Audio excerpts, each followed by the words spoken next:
Good morning, ladies and gentlemen.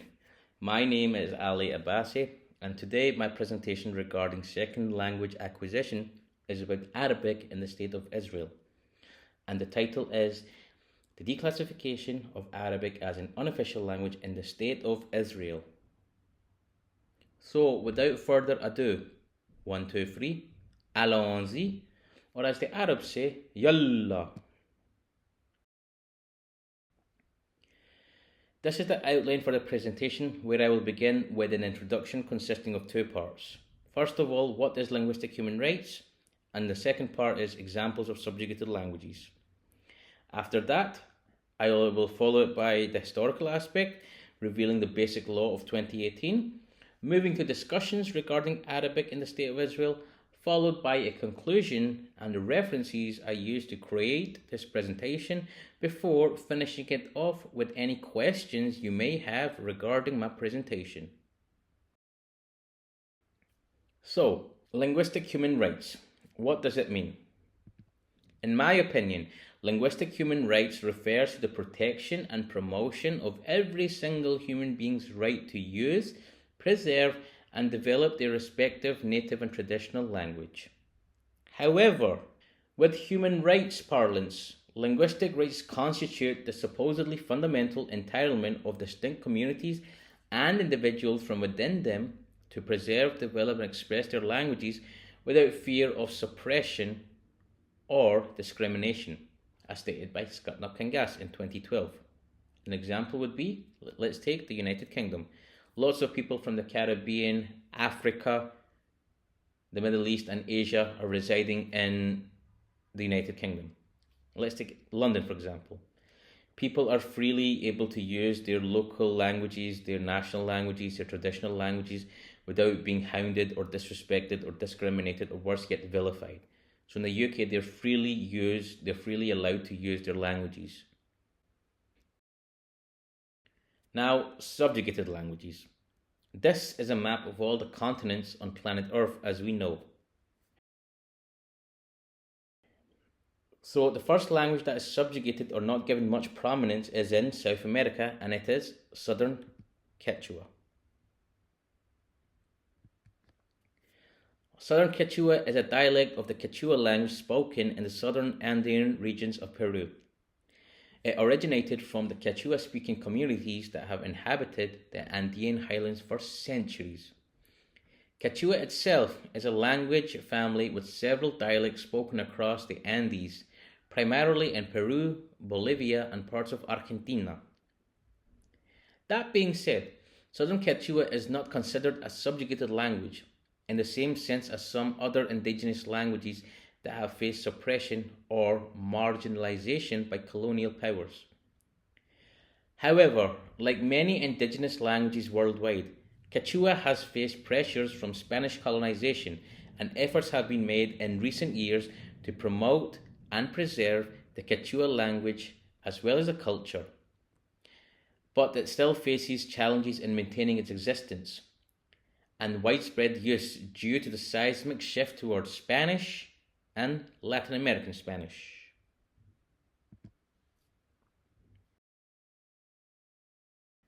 Now, the second language that is not given much prominence is Wolof in Senegal. In Senegal, French is the official language that is widely used in government, education, media, and other formal domains. It holds significant prestige and is often the language of instruction in schools and universities due to the colonial rule under France. However, Wolof is a language also spoken in Senegal, and it originates from one of the largest ethnic groups known as the Wolof people. Over time, Wolof has become a major language of trade, commerce, and cultural exchange in the region, spoken by people from various ethnic backgrounds. That being said, Wolof is the second language of Senegal, and it has experienced challenges due to the historical and socio-political factors, including the imposition of European languages during colonial rule and dominance of French.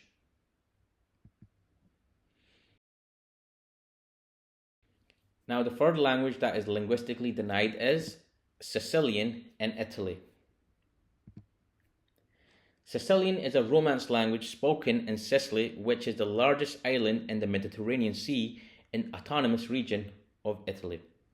The origins of Sicilian can be traced back to the influence of various cultures and peoples that have inhabited Sicily throughout its history, including Greeks, Romans, Arabs, Normans, and Spanish. Sicilian remains an important language of daily communication and cultural expression for many Sicilian people. But Italian is the official language of Italy and is widely used in pretty much every single formal context. The Sicilian language has faced varying degrees of marginalization and oppression over time. However, in recent years, there has been a growing recognition of the importance of not only preserving but also promoting the linguistic diversity in Italy, including efforts to enhance Sicilian.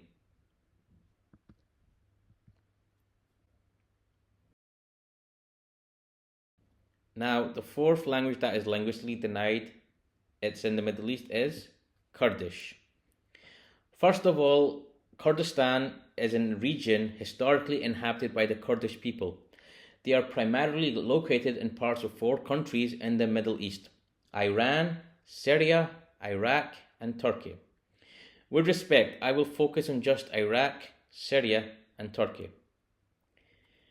The Kurdish citizens are linguistically denied the right to speak or express their Kurdish identities and are suppressed by the four governments of the nations I have mentioned. Now, a table of the three countries I'm going to focus on: Turkey, Syria, and Iraq, but first of all, Turkey. Historically, Kurdish has faced significant suppression in Turkey. The Turkish government have imposed restrictions on the use of Kurdish in public life, education, and media. The Kurdish language and cultural expression were heavily discouraged, and Kurdish identity was often marginalized. So an example would be where recently I have just learned via someone that his people are not only humiliated but are also forced and coerced to say that they are not Kurdish, that they are Turkish, and forced to sing the Turkish anthem. Degradation to the T. Now, Syria. The Kurdish language and cultural expression have faced restrictions in Syria, particularly under the rule of the Ba'athist government. Kurdish language education and media were very limited, and Kurdish identity was often suppressed in Syria. That being said, the subsequent rise of Kurdish-led autonomous administrations in northeastern Syria during the Syrian civil war, there have been increased efforts to promote Kurdish language and cultural rights in the region. And finally, Iraq. The Kurdish language has gained more recognition and support. Since the establishment of the Kurdistan Regional Government, aka the KRG, in 1992, the Kurdish have been recognized as Kurdish has been recognized as one of the official languages alongside Arabic. The Kurdish language, education, and media have flourished in the region, and efforts have been made to promote Kurdish cultural and linguistic rights.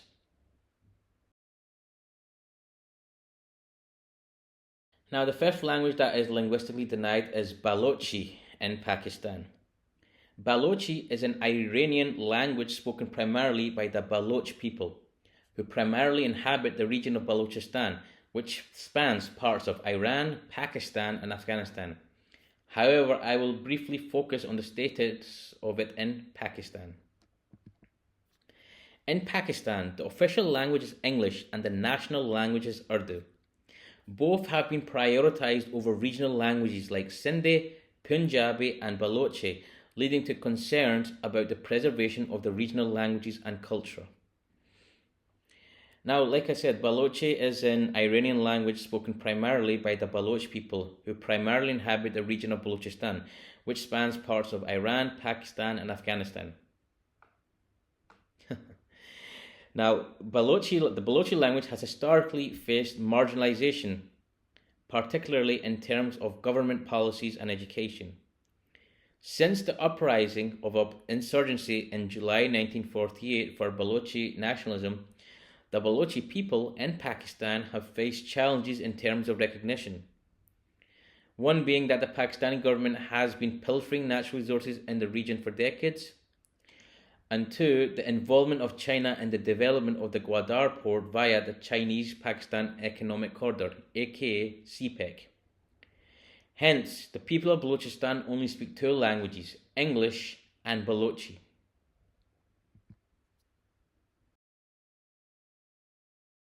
Finally, the sixth language that is linguistically denied is Uyghur in Xinjiang, the autonomous region of China, aka East Turkestan. Uyghur is primarily spoken in Xinjiang, where it serves as a primary language of communication for the Uyghur community. The language and culture have been influenced by the various civilizations and cultures throughout history, including the Turkish, Persian, Arabic, and Chinese. The situation for Uyghur has become increasingly concerning in recent years. The Chinese government has implemented hardline policies aimed at promoting Mandarin Chinese and assimilating minority languages and cultures, including Uyghur. These policies have included restrictions on the use of Uyghur in education, media, as well as the promotion of Mandarin Chinese as a dominant language in schools and official settings, including public life.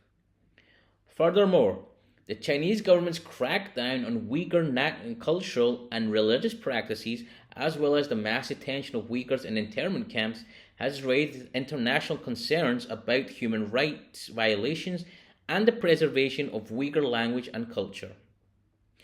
While Uyghur is still spoken by millions of people in Xinjiang and beyond, the suppression of Uyghur language and cultural identity by the Chinese government has led to fears about the future of the language and the Uyghur people.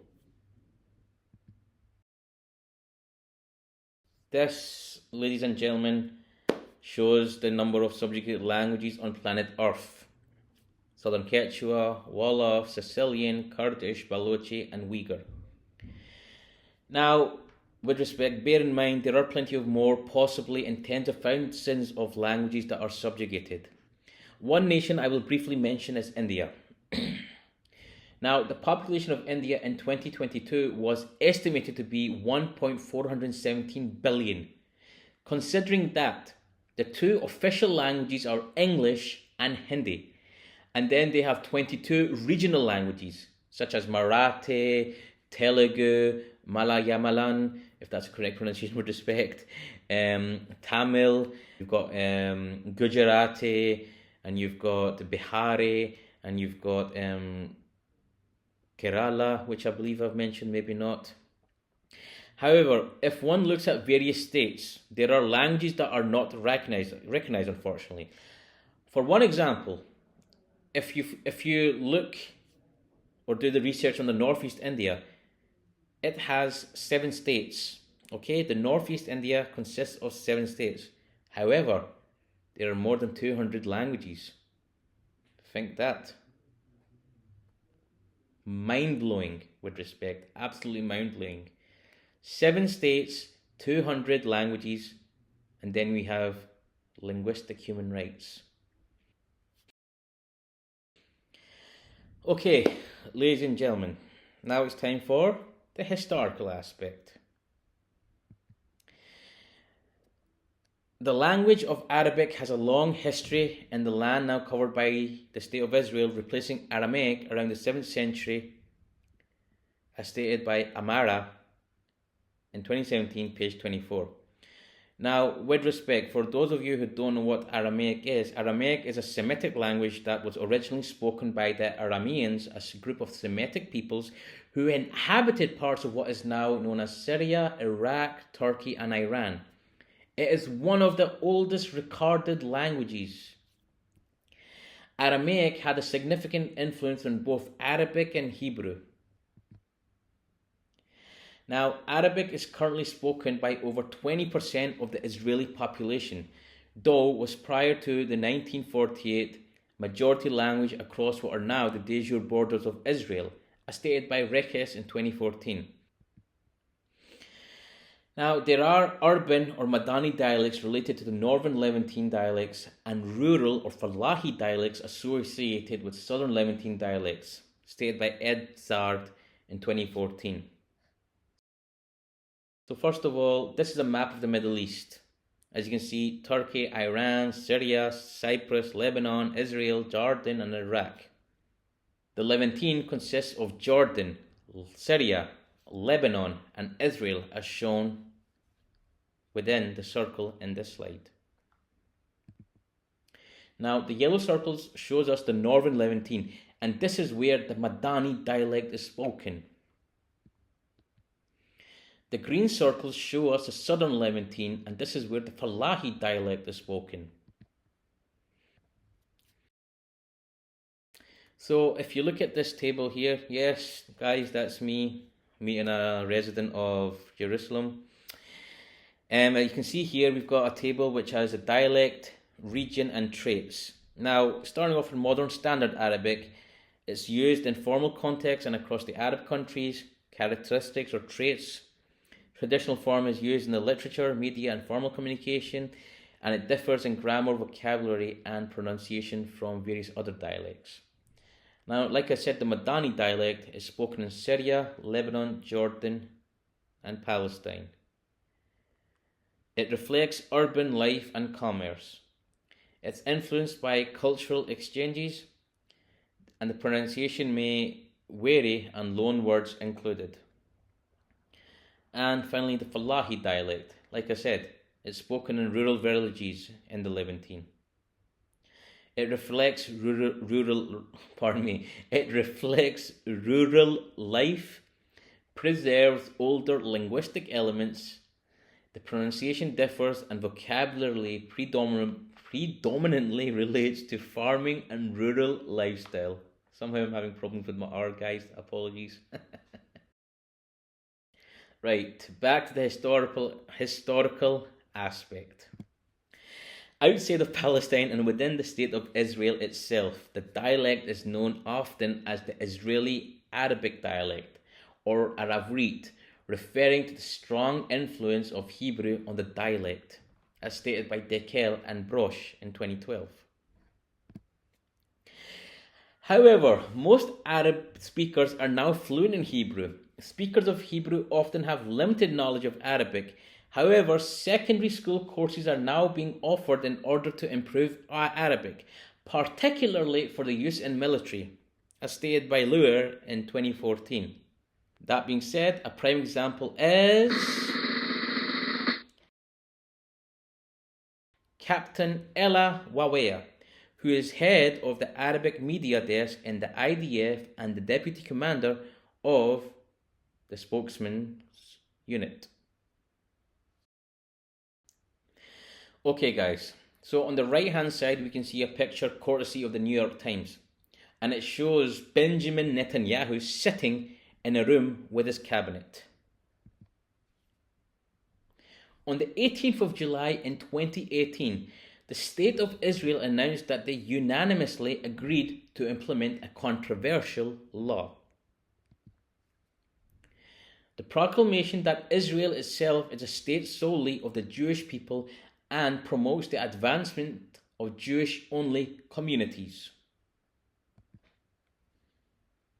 Thus, with that statement, it's relegating the reputation of the Arabic language within the State of Israel from an official language to one with a label now known as special status. Both languages were equal before this announcement, okay? The equilibrium was intact. But after this announcement, on this specific day, the 18th of July, it was stripped from the equilibrium, and Arabic is now second to Hebrew. This, ladies and gentlemen, is known as the Basic Law of 2018. Now, the fourth clause of the Basic Law concerns the language of the Israeli state. The law specifies Hebrew as the state's language, 4a, and then it gives Arabic a special status within the state 4b. What this means is that people can use the Arabic language in state documentation as well as in the public life, but it does raise a question if it has further ramifications in the life of Israeli Arabs and Palestinians. And as you can see, I've highlighted section 4, language, and A and B both state that the state's language is Hebrew and the Arabic language has a special status. Now, moving on to discussions. The work of Camelia Suleiman in 2017 explores the ways in which the Arabic language has been treated by the Israeli state, exploring the ways in which it has become orientalized as a foreign language within, as well as exploring the securitization of the Arabic language. Suleiman 2017. She makes a case that Israeli nation building necessitated the Israeli nation building necessitated, the treatment of Arabic as though it were not a native tongue, whilst the perceived threat posed to the state by an Arab majority saw the teaching of the language itself become an issue for security. What this means, guys, is that basically, in order for the state of Israel to progress further with their agendas, Arabic had to be treated as an inferior language, and that teaching and learning the language of Arabic became a massive threat to lives by an Arab majority. Published a year prior to the Basic Law, the work puts forward a rationale for the minoritization of the Arabic language that may provide an explanatory account for the motivations behind the reclassification of Arabic under the Basic Law. Discussion 2. Hostility to the Arabic language among Israeli policymakers was noted in a 2013 article on Arabic in Israel by Daphna Yitzhaki. Now, 4 positions on the status of Arabic in Israel are noted. Number 1, the absolute equality position. Number 2, the de jure equality position. Number 3, the hierarchy position. And number 4, the Hebrew-only position. So here is a table of the positions I've just mentioned. Absolute, de jure, hierarchy, Hebrew-only position.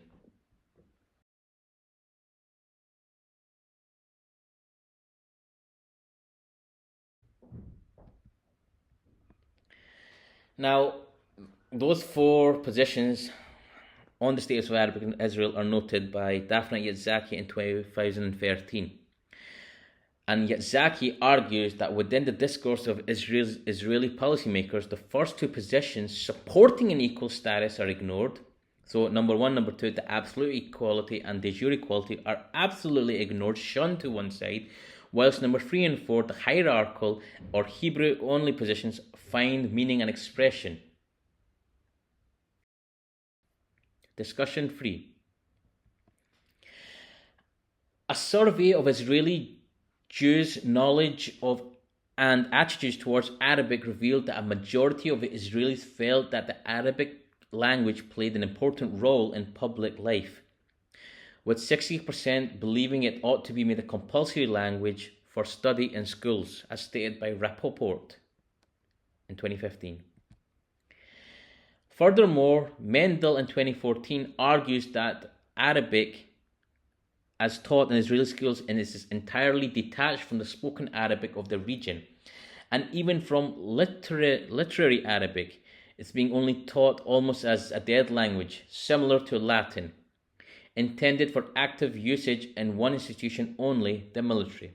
Think back of that example with respect of Captain Waweya. So people who are learning Arabic, it's not the same Arabic as it is in other parts of the Middle East with respect, or the greater the Arab League. It's different to the Arabic that is taught as literacy, and it's similar to a dead language such as Latin. There's There is thus a disjunction, a lack of consistency, in other words, between public and political attitudes towards the place of the language in Israeli society. Now, whether the erasure of a group's language constitutes a form of genocide is a matter of debate within the literature. Erasure of language has been posited as a means of committing cultural genocide, consisting of the erasure of an ethnic group cultural distinctness and or their forced assimilation into another culture, as stated by Davidson in 2012. To conclude, ladies and gentlemen, the status of the Arabic language has been degraded, demoralized, reduced, and vilified as an official language of Israel, no thanks to the Basic Law of 2018 highlighting it as inferior to Hebrew. Esteemed academics and respected journalists have expressed alarming concern about the symbolism of this change, associating it with the potential declassification of Arab citizens as inferior to Jewish citizens. From one perspective, the change may be interpreted as a reflection of what has been practiced since 1948, or it may be construed as a directing the policy of an Israeli government that is right-wing, far-right towards its Arab minority, indicating the future status of Arabs in Israel, along with its attitude towards the integration of non-citizen Palestinians. The law does not appear to have served as the basis for blatant disregard of suppressing Arabic linguistics. It does not actively discriminate against speakers, nor does it prevent such laws from being evoked. What remains extremely worrying for many Arabic speakers in the State of Israel, as well as those concerned with linguistic human rights generally, is that the declassification signals the rights of Arabs to cultural expression and existence moving forward in an Israeli state, which increasingly equates national identity with Jewishness and speaking Hebrew.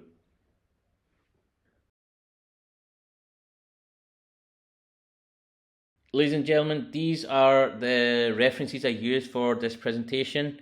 Some were available online for free. The others I had to purchase for this specific presentation. It's money well spent. I just want to say, first of all, thank you so much for taking time out to attend my presentation. It has been an honour.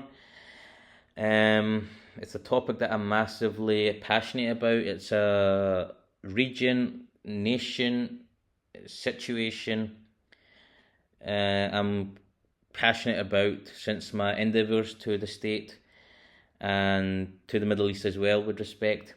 And it's taken a lot of determination to complete this presentation just for this sole project. With the utmost respect, does anybody have any questions?